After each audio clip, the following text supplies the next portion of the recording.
Hello and welcome back to another beer review. I'm Ben the Beer Lad, and today I'm going to be doing a Basqueland beer. I've done a couple of them before, quite enjoy them so far.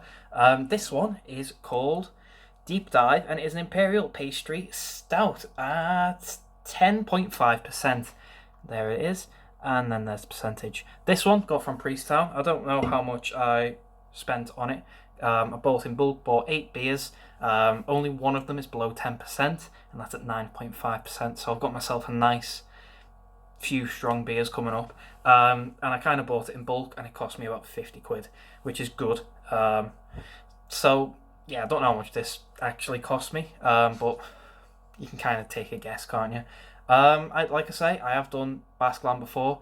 I did the hazelnut chocolate fudgesicle, which was quite nice. The first one I had was really nice. I've done another one since then, but I can't remember what one it was. This apparently is with coconut, chocolate, coffee, hazelnut, and tonka, and it says that there. And besides that, there is no guff on the can.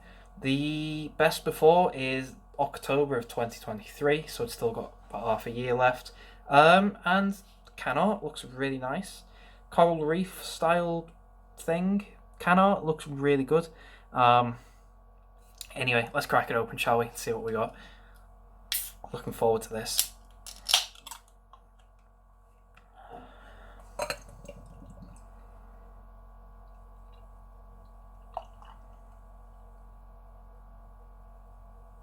Right. Pour the rest in a second. So, there's our beer. Jet black beer with a tanned compact head. Looks really, really nice. Let's get a smell and see what we get, shall we? Oh, it smells like Nutella straight away. Chocolate, hazelnuts. There's a hint of tonka in there. It's not really that powerful, but it's still there. But yeah, chocolate, hazelnuts, really, really powerful. It smells really chocolatey. Like I said, Nutella is what I get. There's a nice hint of roasted malts, hint of coffee, proper fresh ground coffee. Not getting that coconut though. Not on the smell at least. Hope it doesn't disappoint on the taste. Smells good. Let's get a mouthful for body and carb.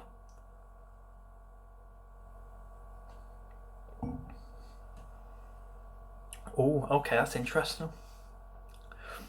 That's very interesting. So the carb is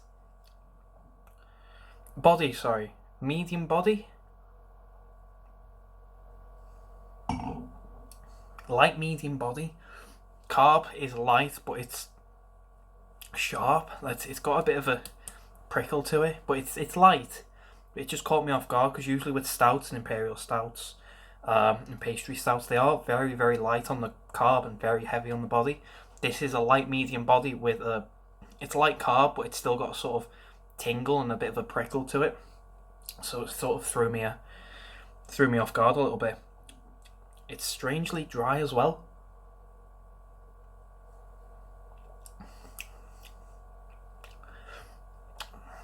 Interesting. Let's go big old taste, shall we? Cheers.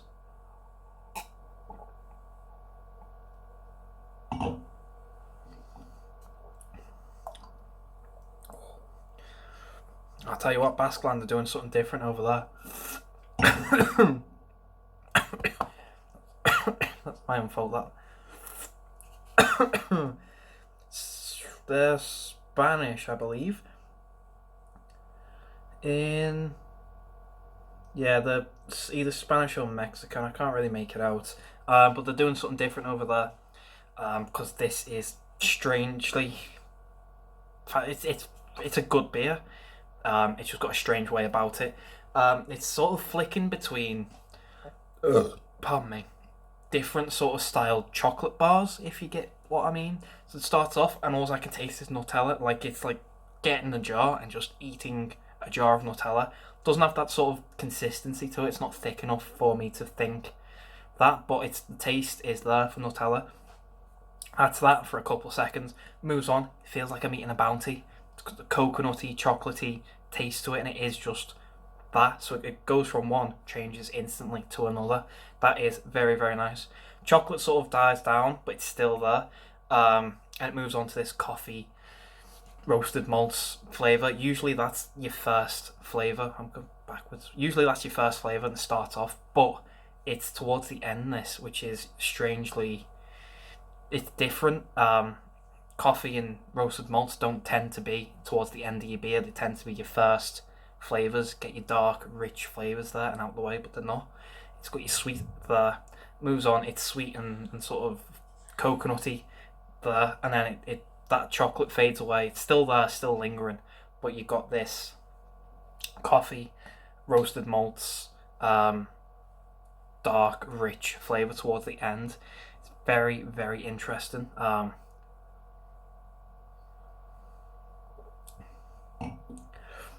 It's a very, very nice beer. I need to get that point across. It's just, there's things about it that aren't getting it for me.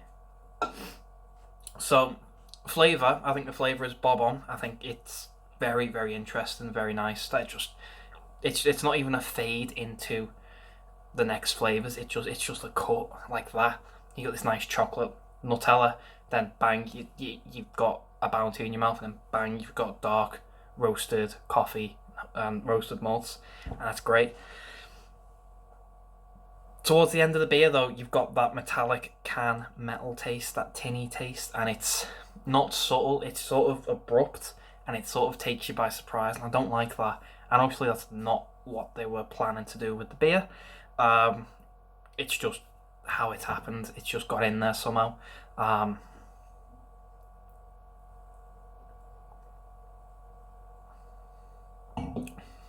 Chocolate, coffee, metal, and it's there. It's just that aluminium tin. It usually only comes in cheap beers, so I'm kind of disappointed that that's showing up in this in the beer. It's because it doesn't usually happen.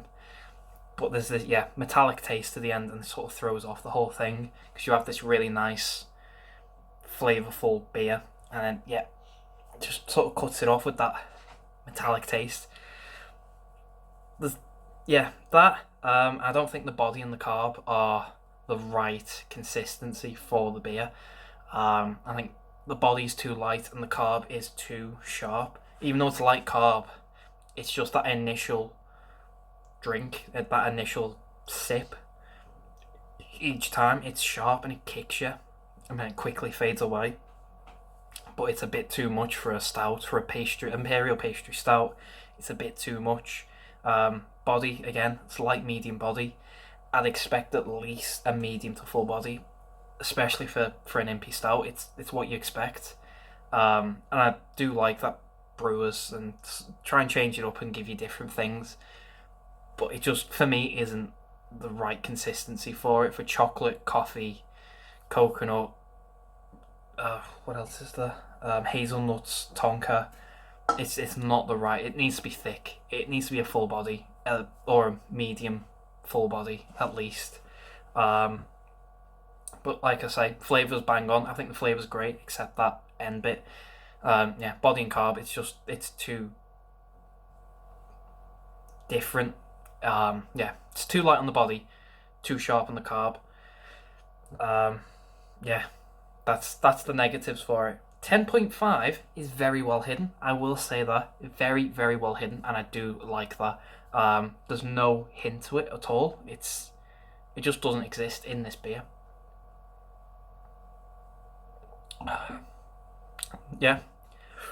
Getting no sort of, at the minute, because it's cold, it'll warm up and it'll get to that 10.5 and you'll start to feel it and you'll start to, taste it and it'll hit you.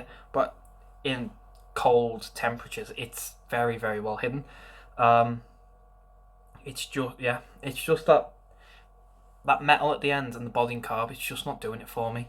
Beer itself, it's tasty, it's really, really nice, and it's very well hidden in alcohol. Just little tweaks they need to make to get it right. Trial and error, and I'm happy with trial and error because sometimes you get some good stuff, just little tweaks that they need to make, like this one. And sometimes you get some really bad stuff and you just need to scrap it and do a different one. But that's not this one. It is just tweak it a little bit and you've got a fantastic beer. But besides that, not really much else to say. So I think I'm gonna go away. I'm gonna enjoy this beer either way because I've paid money for it for one, and the flavour is there. It's good on flavour, so it's delivering there. So I can't complain about that. So I'm gonna go and enjoy it.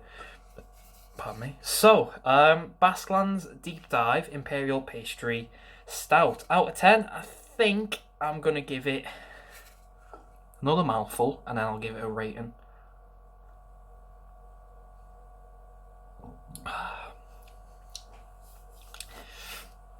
I'm gonna give it a 7.5.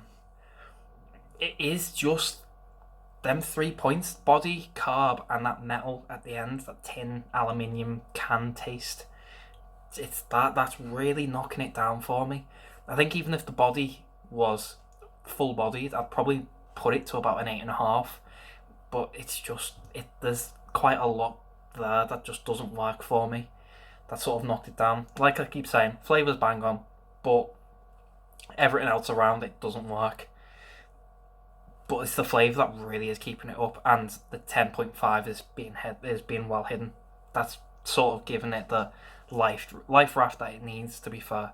But yeah, I'm gonna give it a 7.5. It's a good beer, and if you like your light-bodied stouts and your a bit of carb in them, you're probably gonna like it. But it's not a common thing, to be fair. But yeah, anyway, so if you have had this before, please let me know. Let me know what you think, if you like it, if you don't. If you've not had it, I'll leave a link to Basqueland down below. Like I said, I've had a couple of their beers before. I enjoy their stuff. Fudgicle is still my favourite. It just stands out to me. Brilliant. But yeah, I'll leave a link down below because we need to support our brewers, to be fair. Can't let any more of them go under and into admin and all that stuff. So yeah, go and buy some of their stuff down below. I got mine for Priesttown. I can't remember how much it cost. It was probably like £7-8 because that's kind of the prices I pay for my stuff. But it's all for science at the end of the day, and all for getting drunk. So, well, hey. Anyway, if you liked the video though, thumbs up, thumbs down, all that usual stuff. If you want to subscribe, consider doing so because the show must go on, etc., etc., so on and so forth. And I'll see you later. Bye.